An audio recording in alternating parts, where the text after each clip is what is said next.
¿Y si la profecía más peligrosa de Nostradamus no fuera sobre el fin del mundo, sino sobre el final de tu mundo? El manuscrito negro, recientemente descubierto, habla de un colapso que no empieza en los gobiernos ni en los bancos, sino con un susurro, dentro de las cuatro paredes de tu propio hogar. El gran engaño que él predijo es más íntimo de lo que crees, y la verdad que estoy a punto de contarte es la única llave para verlo venir. Quédate hasta el último segundo, porque la advertencia más aterradora no es para 2026. Es para esta misma noche. Hay profecías escritas con tinta sobre pergamino, advertencias de reyes caídos y estrellas fugaces que predicen el fin de los tiempos. Pero hay otras profecías, mucho más silenciosas y personales, escritas no con tinta, sino en las grietas de un corazón roto. Esta es una de ellas. Mi nombre es Sofía.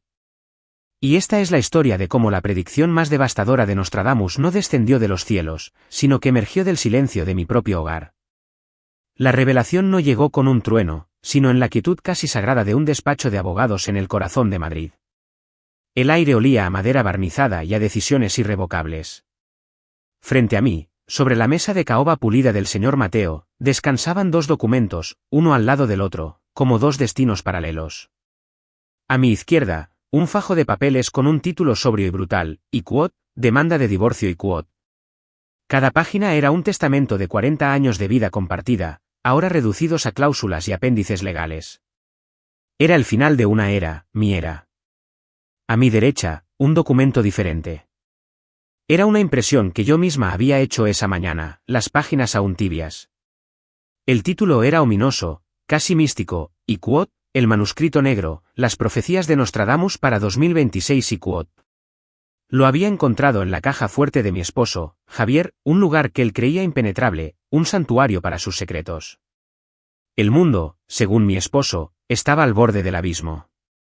Él pasaba sus días y sus noches descifrando estas antiguas advertencias, obsesionado con el colapso económico, con un líder engañoso que seduciría a las naciones, con un quod, gran temblor y quod, que sacudiría los cimientos de nuestra civilización. Se preparaba para la caída de los imperios. Pero sentado allí, en ese silencio cargado de verdad, comprendí la ironía más cruel de todas. La profecía ya se había cumplido. El colapso no vendría del cielo en 2026, ya había ocurrido, silenciosamente, dentro de las cuatro paredes de mi hogar. El imperio que se había derrumbado no era una nación lejana, sino nuestra vida juntos. Y el engañador, el de la lengua de plata que prometía seguridad mientras sembraba la ruina, no era un futuro líder mundial. Era el hombre con el que había compartido mi cama durante 4 décadas.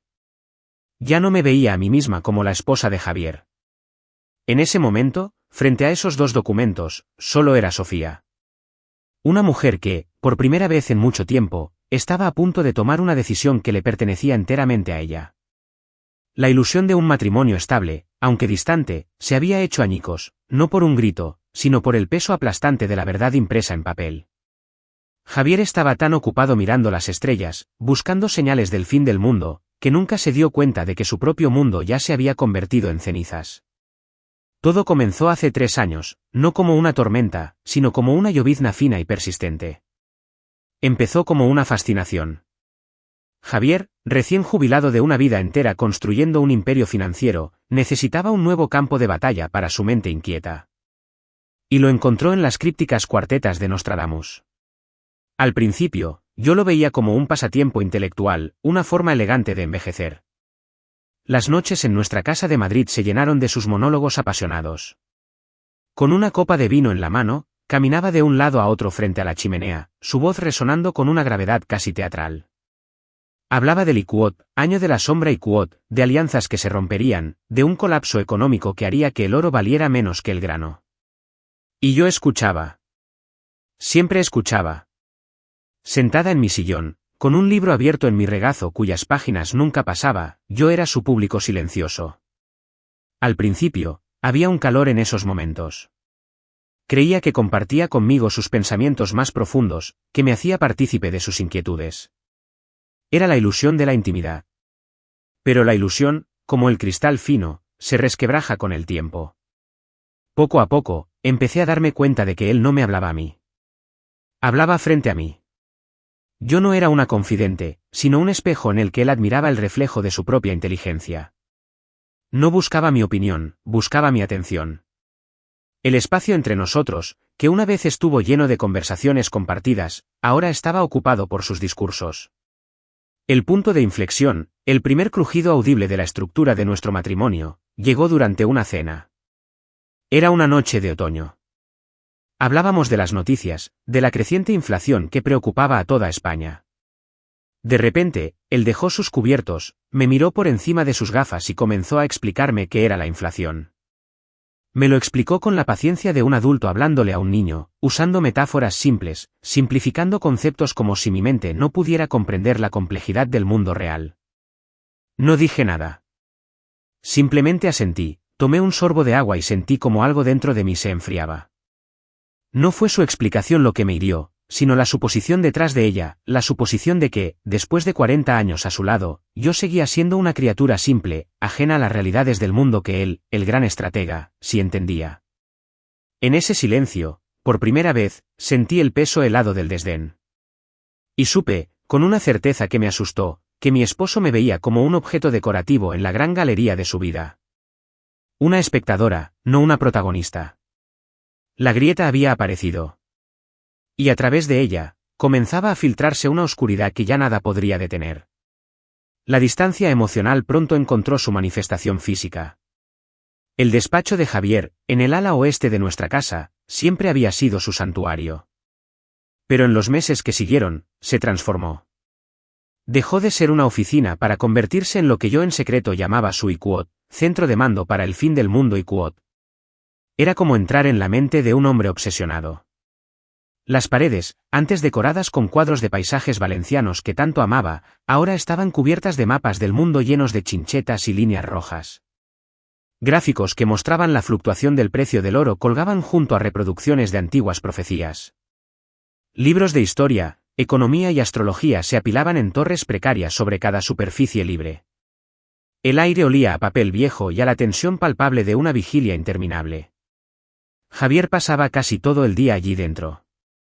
A veces, cuando pasaba por el pasillo, oía su voz, grave y urgente, en llamadas con asesores financieros o con otros entusiastas de la profecía que había encontrado en Internet. La puerta casi siempre estaba cerrada. Y esa puerta cerrada se convirtió en la frontera física de una distancia emocional que ya existía. Él estaba en su torre de marfil, preparándose para salvar al mundo, mientras el pequeño mundo que compartíamos se desvanecía en el abandono. Yo dejé de intentar entrar. Dejé de llevarle café. Dejé de preguntarle sobre sus descubrimientos. Comprendí que no había lugar para mí en esa cruzada. Mi presencia, mi realidad cotidiana, era una distracción para la gran obra de su vida. Así que me retiré a mi propio silencio, a mis libros, a mi jardín. Vivíamos bajo el mismo techo, pero en planetas diferentes. La esperanza de que aquello fuera solo una fase, un interés pasajero, se extinguió lentamente, como una vela en una corriente de aire. Entendí que no era una fase. Era él.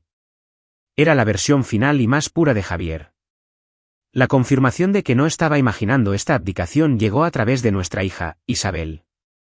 Vino a visitarme una tarde de domingo. Nos sentamos en la terraza, y mientras yo regaba mis geranios, ella me miró con una preocupación que intentaba ocultar. «¿Iquot, mamá, estás bien, Iquot?», preguntó, su voz suave. «Iquot, he hablado con papá por teléfono esta semana. Solo habla de conspiraciones, de fechas, de señales. Parece que no le importa nada más. Parece que, no te ve Iquot». No lloré. La época de las lágrimas fáciles había pasado. Simplemente dejé la regadera y miré a mi hija, mi inteligente y perceptiva Isabel. Sus palabras no me revelaron nada nuevo, pero hicieron algo mucho más importante, validaron mi soledad. Me dieron permiso para dejar de fingir. Las palabras de mi hija fueron el espejo que ya no podía evitar. El hombre que yo había amado ya no existía, o quizás, nunca había existido de la forma en que yo creía. En su lugar, había un profeta autoproclamado, encerrado en su torre, sordo y ciego a la única catástrofe que era real, la que estaba ocurriendo justo al otro lado de su puerta. La profecía de Nostradamus hablaba de Iquot, monedas falsas Iquot, y Iquot, reyes invisibles Iquot, que controlarían la riqueza del mundo. Javier estaba convencido de que se refería a las monedas digitales o a la manipulación de los bancos centrales.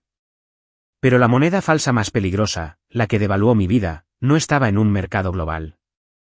Estaba en sus palabras. Con la excusa de IQOD, proteger nuestro patrimonio del inminente colapso IQOD, Javier comenzó a tomar decisiones financieras drásticas. Y lo hizo solo. La asociación que habíamos sido durante décadas, donde cada gran decisión se consultaba, se disolvió sin previo aviso. Él se convirtió en el único guardián de nuestro futuro. Una mañana, durante el desayuno, anunció casualmente que había vendido el apartamento que heredé de mis padres en Valencia. IQOD era un activo vulnerable, Sofía IQOD, dijo, sin levantar la vista de su periódico. IQOD, he movido el dinero a lingotes de oro. Es lo único seguro IQOD. No hubo una pregunta. No hubo una discusión. Solo una declaración. Era su dinero, su decisión. Mi herencia, mis recuerdos, solo eran IQOD, un activo vulnerable IQOD. Cuando intenté expresar mi sorpresa, mi dolor, él me interrumpió con una condescendencia tranquilizadora que era más insultante que un grito. IQOD, no tienes que preocuparte por estas cosas, querida. Yo me encargo de todo IQOD. La frase parecía protectora, pero su verdadero significado era claro, IQOD, tú no entiendes. Deja que los adultos se ocupen IQOD. Me sentí no solo ignorada, sino despojada de mi propia historia, de mi propia capacidad. Me convirtió en una dependiente en mi propia casa. La confianza en la seguridad financiera que él siempre me había proporcionado se transformó en una sensación de encarcelamiento. Nuestro patrimonio ya no era nuestro. Era suyo. Y yo vivía de su generosidad. La verdad más cruda, sin embargo, la descubrí por accidente. Una tarde, mientras buscaba un libro en el pasillo cerca de su despacho, oí su voz a través de la puerta entreabierta. Hablaba por teléfono con, supuse, un gestor de patrimonio. La voz de Javier, filtrada por el teléfono, sonaba diferente. Era la voz de un estratega, no la de un esposo. Era fría, calculadora. IQOD, sí, diversifica la cartera principal IQOD, decía. IQOD, pero la parte de Sofía, ponla en una cuenta de ahorros simple. Con un seguro de depósito. Ella solo necesita lo básico para sus gastos IQOD. Lo básico. Me quedé helada en el pasillo, con la mano en el pomo de una puerta. Básico. Esa era la palabra que usó para definir 40 años de vida compartida. Mi valor, mi futuro, mi existencia, todo reducido a una necesidad IQOD, básica IQOD. No era su compañera, ni siquiera una inversionista a la que proteger. Era una carga, una responsabilidad mensual que debía ser gestionada con la mínima complicación posible. En ese instante, comprendí que a sus ojos, yo no era más que un pasivo en su hoja de balance. Y esa revelación fue más devastadora que cualquier colapso económico que él pudiera prever. Nostradamus escribió sobre un IQOD, enemigo disfrazado IQOD, que la mayoría nunca vería venir. Mientras Javier buscaba a ese enemigo en los pasillos del poder mundial, el verdadero enemigo disfrazado ya había entrado en nuestra casa, dejando un rastro sutil, casi imperceptible, que solo un corazón atento podría detectar. No hubo una confesión dramática ni una llamada anónima. La traición de Javier se reveló en pequeños detalles, en anomalías silenciosas que rompían la monotonía de nuestra vida. Mi mente, libre de las grandes preocupaciones apocalípticas que consumían a mi esposo, se había vuelto experta en observar lo minúsculo. Comenzó con una factura de un restaurante en Sevilla, encontrada en el bolsillo de un abrigo que fue a la tintorería. Era para 2 personas, de una fecha en la que se suponía que él estaba en un viaje de negocios, solo. Cuando se lo mencioné casualmente, él respondió sin dudarlo, IQOD, sí, invité a un antiguo contacto. Temas de inversión IQOD. Su respuesta fue demasiado rápida, demasiado pulida. Luego fue el olor. Un perfume de mujer, dulce y persistente, que no era el mío. Lo percibí una noche en la solapa de su chaqueta. Era un aroma caro, desconocido. Cuando acerqué mi rostro, él se apartó bruscamente, diciendo que debía ser de alguien con quien se cruzó en un ascensor. Otra explicación impecable. Otra mentira que flotaba en el aire entre nosotros. Yo no lo confronté. No hice una escena. El drama no era mi estilo. En cambio, me convertí en una coleccionista de estas pequeñas verdades. Cada factura, cada olor, cada llamada telefónica susurrada en la terraza era una pieza de un rompecabezas que yo ensamblaba en el silencio de mis pensamientos. No sentía rabia, sino una extraña y fría claridad. La imagen del hombre honorable, del esposo fiel aunque distante, se estaba desmoronando, pieza por pieza. La prueba definitiva, la que hizo que todas las demás piezas encajaran con una precisión dolorosa, llegó en forma de regalo. Javier regresó de un viaje a Barcelona y me entregó una pequeña caja de una marca de lujo. Dentro había un pañuelo de seda, exquisito, con un estampado abstracto en tonos azules y dorados. Iquot, vi esto y pensé en ti, Iquot, dijo con una sonrisa que no le llegaba a los ojos. Le di las gracias. Me lo puse una vez, por cortesía. Me sentía como una actriz en una obra de teatro absurda. Una semana después, nuestra hija Isabel vino a comer. Mientras la ayudaba a sacar sus cosas del coche, vi algo en el asiento del copiloto. Era un pañuelo de seda, idéntico al mío. Lo recogí, el tejido suave y frío en mi mano. Iquot, qué bonito, cariño. ¿Te lo has comprado, Iquot?, pregunté, mi voz sorprendentemente firme. Isabel se rió. Iquot, oh, no. Fue un regalo. ¿No te lo había contado? Una nueva socia de papá, muy amable. Se reunió conmigo la semana pasada para hablar de unos temas legales y me lo regaló. Dijo que papá le había hablado mucho de mi Iquot. Me quedé de pie, junto al coche, con el pañuelo en la mano. El sol de la tarde madrileña me daba en la cara, pero yo sentía un frío glacial. La Iquot, nueva socia Iquot. La torpe generosidad. La mentira se había vuelto tan descuidada, tan arrogante, que ya ni siquiera se molestaban en ocultar las pruebas. Él no solo me estaba traicionando, me estaba insultando, asumiendo que yo era demasiado simple, demasiado ciega, para ver la verdad que estaba desplegada ante mis ojos, en un estampado de seda azul y dorado. Llega un momento en que la suma de todas las sospechas se convierte en una certeza tan sólida como una pared de piedra. Y te das cuenta de que tienes dos opciones, seguir chocando contra ella, o encontrar la puerta. Yo decidí buscar la puerta. Mi objetivo ya no era salvar mi matrimonio. Mi objetivo era salvarme a mí misma. Y para eso, necesitaba la verdad completa, no los fragmentos que recogía de bolsillos y solapas. Necesitaba ver el mapa completo de mi propia vida, no solo las partes que Javier decidía mostrarme. La llave de la verdad estaba en la caja fuerte de su despacho. Siempre había tenido una copia de la llave, un gesto de confianza de una época pasada que ahora parecía una broma cruel. Nunca la había usado. Respetaba su privacidad, su espacio. Pero el respeto se había evaporado, reemplazado por la necesidad de saber. Elegí una tarde en la que él había salido a una de sus reuniones con su Iquot, círculo de profecía Iquot. La casa estaba en silencio. Entré en su despacho, el centro de mando de su apocalipsis personal. El olor a papel viejo y a obsesión flotaba en el aire. Me arrodillé frente al retrato que ocultaba la caja fuerte, lo descolgué y sentí el frío del metal en mis dedos. La llave giró con un chasquido suave pero definitivo. La puerta se abrió sin resistencia. Dentro, esperaba encontrar documentos de propiedad, pólizas de seguro, quizás los lingotes de oro de los que tanto hablaba. Y estaban allí. Pero debajo de todo eso, había dos carpetas que no deberían existir. La primera contenía extractos bancarios de una cuenta que yo no conocía. Una cuenta a su nombre, abierta hacía 2 años. Página tras página, vi transferencias mensuales, cantidades significativas, a otra cuenta. Una cuenta a nombre de una mujer. El nombre era el mismo que Isabel había mencionado casualmente, la Iquot, nueva socia Iquot.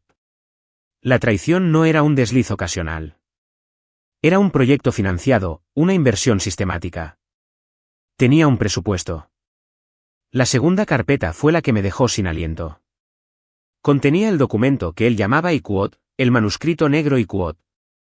No era y en ese momento, todo encajó. Él estaba tan aterrorizado por una traición a escala mundial que no vio, o no quiso ver, que él mismo se había convertido en el traidor de su propio mundo. Estaba tan preocupado por el colapso de la civilización que había orquestado meticulosamente el colapso de su propia familia. No sentí furia. No sentí deseos de venganza. Lo que sentí fue una calma profunda y desoladora. La calma de quien finalmente ve la verdad, por muy fea que sea.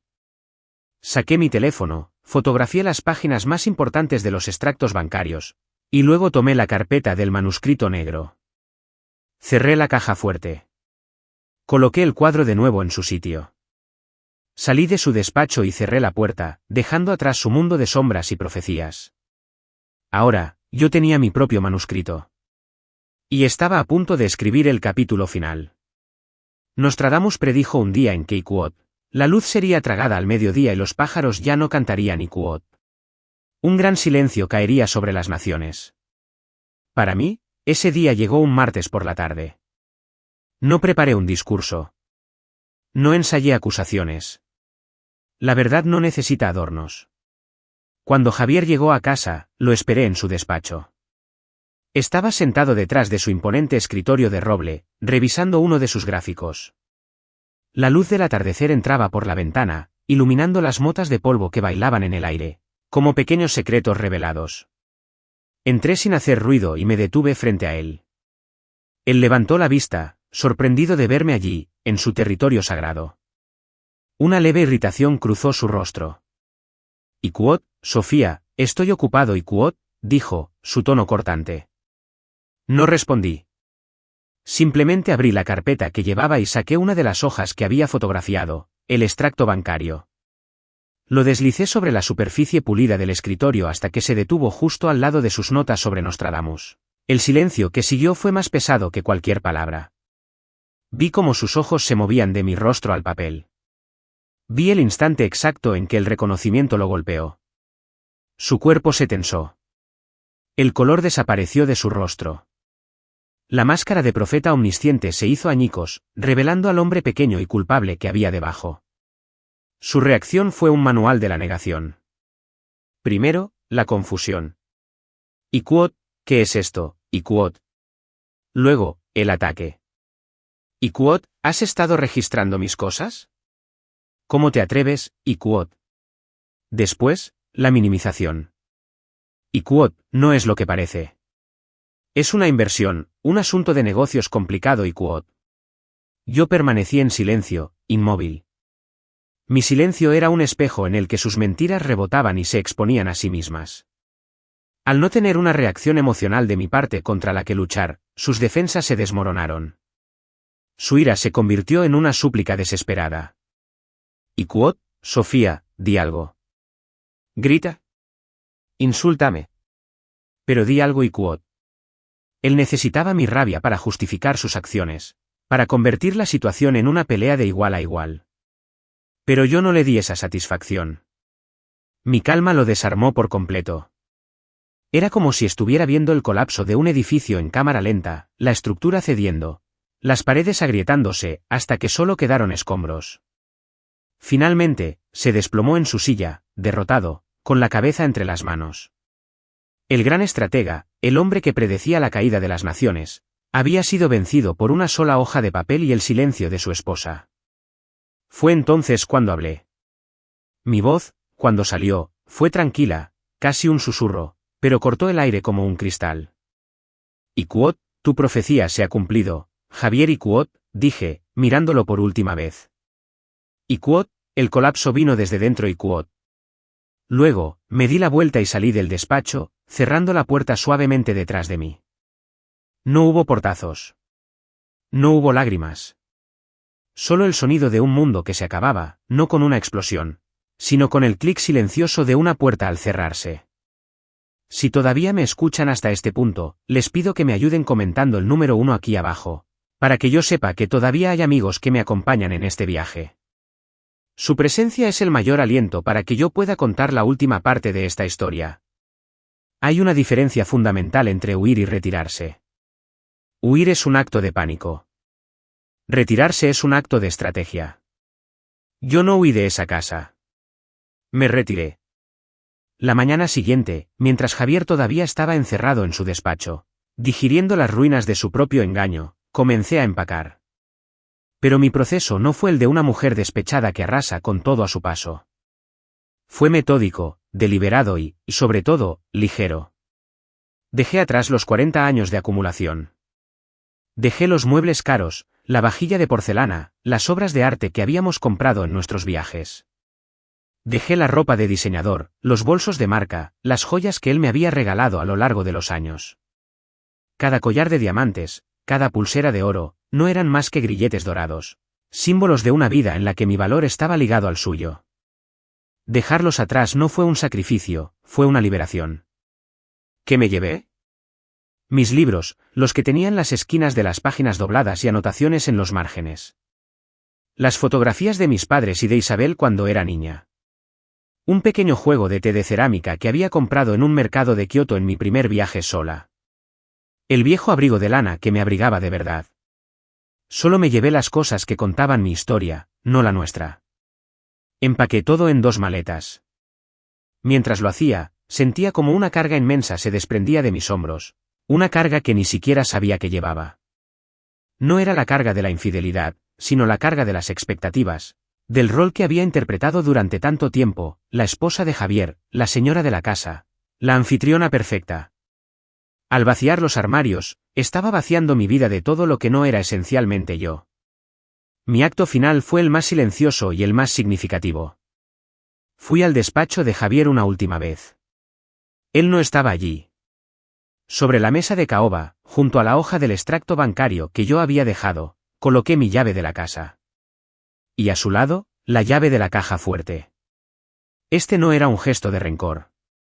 Era una declaración de principios. Era mi forma de decirle, Iquot, tus secretos ya no me interesan. Tu dinero ya no me ata. Tu mundo ya no es el mío, Iquot. Estaba devolviéndole la soberanía total sobre su reino de mentiras. Yo, por mi parte, reclamaba la mía sobre un territorio mucho más valioso, mi propia vida. Salí de la casa sin mirar atrás. No hubo despedidas. El taxista que me esperaba en la puerta cargó mis 2 maletas en el maletero. Mientras el coche se alejaba por la calle arbolada, no sentí tristeza. Sentí una paz inmensa. La paz que viene no de ganar una batalla, sino de elegir no luchar más en una guerra que no era la tuya. La profecía de Javier hablaba de sobrevivir al apocalipsis. Yo acababa de sobrevivir al mío. Me instalé en el pequeño apartamento de Valencia, el que mis padres me habían dejado y que Javier, en su arrogancia, había intentado vender. Desde mi balcón, podía ver el mar y oler la sal en el aire. Mi vida se volvió simple. Paseos por la playa al amanecer, visitas al mercado central, tardes de lectura. El ruido constante de la vida en Madrid, el peso de la gran casa, la tensión de la obsesión de Javier, todo eso se desvaneció, reemplazado por el sonido rítmico de las olas. Las noticias de Javier me llegaban a través de Isabel, en pequeñas dosis, durante nuestras llamadas semanales. Ella hablaba con una mezcla de tristeza y desconcierto. La caída de su padre no fue un evento explosivo y público. Fue una implosión lenta y silenciosa, como la de una estrella que se consume a sí misma. La Iquot, socia Iquot, la mujer por la que había arriesgado todo, lo abandonó a los pocos meses. Según Isabel, ella esperaba ser la nueva señora de un imperio. En cambio, se encontró con un hombre roto, un rey destronado que había perdido su aura de poder. Sin esa aura, él no era más que un hombre mayor asustado, y eso no era lo que ella había buscado. Sus inversiones, aquellas que supuestamente lo protegerían del fin del mundo, resultaron ser un desastre. El mercado, impredecible como siempre, giró en la dirección opuesta a sus predicciones. El oro que había acumulado perdió valor. Las acciones en las que había confiado se desplomaron. El hombre que creía haber descifrado el destino del mundo no pudo prever el suyo propio. Pero la parte más reveladora de la historia de Isabel fue la que se refería al despacho de Javier. Iquot, sigue intacto, mamá Iquot, me dijo un día, su voz teñida de pena. Iquot, nadie entra allí. Las luces están siempre apagadas. Los mapas y los gráficos siguen en las paredes, cubiertos de una fina capa de polvo. Es como una tumba. Su arrogancia no era una muestra de fuerza, sino la armadura que protegía un miedo inmenso. Él se había perdido en su propio laberinto, obsesionado con un enemigo externo, sin darse cuenta de que el verdadero enemigo, la verdadera amenaza, siempre había sido su propio ego. Y ahora, vivía entre las ruinas de un mundo que él mismo había destruido. Yo, por mi parte, miraba el mar y respiraba hondo. Libre. Aquí estoy ahora, en mi balcón de Valencia, con el sol de la mañana calentando mi rostro. El mundo no se acabó en 2026. O quizás sí, pero solo el mundo que yo conocía. Y desde sus cenizas, ha nacido algo nuevo. ¿Algo tranquilo? Algo mío. Miro hacia atrás y veo el camino recorrido, no con amargura, sino con la claridad que solo da la distancia. Y entiendo las lecciones que esta tormenta personal me ha dejado. Son las verdaderas profecías, las que importan. Primero, aprendí que nunca debemos juzgar a una persona por su silencio. Javier me miraba y veía a una mujer pasiva, una figura decorativa en su vida. No entendió que mi silencio no era vacío. Era un espacio de observación. En mi quietud, yo lo veía todo, su creciente arrogancia, sus miedos disfrazados de intelectualismo, las pequeñas mentiras que construyeron la gran traición. El error fatal de los soberbios es subestimar el poder de aquellos que observan en silencio. Luego, comprendí la verdadera naturaleza de su engaño. Su traición no nació de mi debilidad, sino de su propia fragilidad. Javier no podía soportar la idea de una mujer que era autosuficiente, que tenía un mundo interior rico que no dependía de él. Su ego necesitaba sentirse necesario, ser el salvador, el protector. Cuando se dio cuenta de que yo no lo necesitaba de esa manera, buscó a alguien que sí lo hiciera, alguien a quien pudiera rescatar y, por lo tanto, controlar. La infidelidad no fue un acto de deseo, sino un acto desesperado por apuntalar un yo que se desmoronaba. Y finalmente, descubrí el significado de la verdadera victoria. Mi victoria no fue exponerlo, ni verlo caer, ni reclamar la mitad de su fortuna. Mi verdadera victoria fue la forma en que me marché. Sin una palabra de reproche, sin una sola lágrima de autocompasión. Me fui llevándome lo único que nadie podía quitarme, mi dignidad. Al renunciar a todo lo que él creía valioso, le demostré que su poder sobre mí era una ilusión. La victoria más grande no es humillar al adversario, sino reafirmar el propio valor, lejos de su influencia. A veces, la mayor victoria es saber cuándo retirarse en silencio. Y el silencio puede ser la respuesta más rotunda. Ahora les pregunto a ustedes, ¿creen que el verdadero colapso es lo que le sucede al mundo, o lo que ocurre dentro de nosotros mismos? El manuscrito negro, y las historias como la de Sofía, no nos fueron entregadas para llenarnos de miedo ante un final inevitable. Son un regalo. Una advertencia, sí, pero su propósito no es paralizar, sino preparar. Estas antiguas palabras no son cadenas del destino. Son llaves. Llaves para abrir nuestros ojos, para mirar hacia adentro y reconocer las grietas en nuestros propios cimientos antes de que se conviertan en abismos. El mundo exterior puede temblar. Los imperios de los hombres pueden convertirse en polvo. Las alianzas pueden romperse. Pero hay un santuario que ningún caos puede violar, el santuario de un alma que elige la verdad y la dignidad. Sofía perdió su hogar, pero encontró su verdadero ser. Y esa, amigos míos, es la máxima protección. El verdadero refugio no se construye con muros, sino con valores, así que esta noche, unámonos no en el miedo, sino en la fe. Que todos tengamos la sabiduría para ver la verdad, incluso cuando es dolorosa. Que tengamos el coraje para actuar con integridad, incluso cuando estamos solos. Y que tengamos la fuerza para proteger la luz que llevamos dentro, sin importar cuán oscura se vuelva la noche. Si este mensaje ha resonado en su corazón, les pido que compartan este vídeo. No para esparcir el pánico, sino para despertar a otra alma que quizás esté viviendo su propio colapso silencioso. Y para unir sus voces a esta comunidad de guardianes de la luz, para afirmar su fe por encima de todo temor, comenten con una sola palabra aquí abajo. Gracias por caminar este sendero conmigo. Que la paz esté en sus corazones, siempre.